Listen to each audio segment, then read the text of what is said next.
बीड़ के परली नगर परिषद चुनाव प्रचार ने रफ्तार पकड़ ली है और अब मुकाबला गर्माता नजर आ रहा है। विधान परिषद सदस्य धनंजय मुंडे की पत्नी राजश्री मुंडे चुनाव प्रचार के लिए मैदान में उतर चुकी है।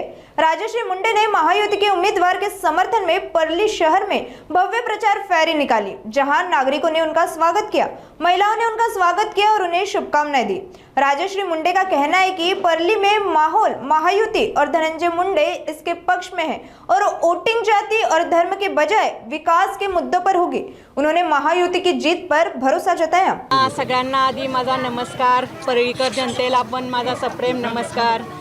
नगरपालिकेचे इलेक्शन चालू आहेत, प्रचार फेऱ्या चालू आहेत, खूप चांगला रिस्पॉन्स महायुतीच्या बाजूनी लोकांनी दिलेला आहे। लोकांमधला उत्साह दिसत आहे आणि साहेबांच्या बाजूनी वातावरण आहे।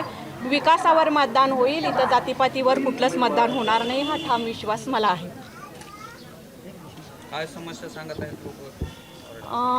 साहेबांवर भैयावर एवढं लोकांचं इथं प्रेम आहे की समस्या लोक काही सांगतच नाहीत, कारण जसं साहेबांना कळतंय तसं साहेबांनी परळीचा विकास आणि विकासच केलेला आहे।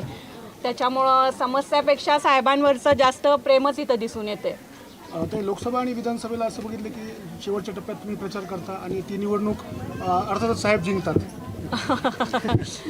अर्थातच हा साहेबांसाठी चांगला शकुन आहे। आताही साहेब खूप मोठ्या मताने निवडून येतील। साहेब आणि पंकजाताई दोघांवरही सगळ्या जनतेचं प्रेम आहे। जनता त्यांच्या बाजूनी कौल देईल हा विश्वास आहे।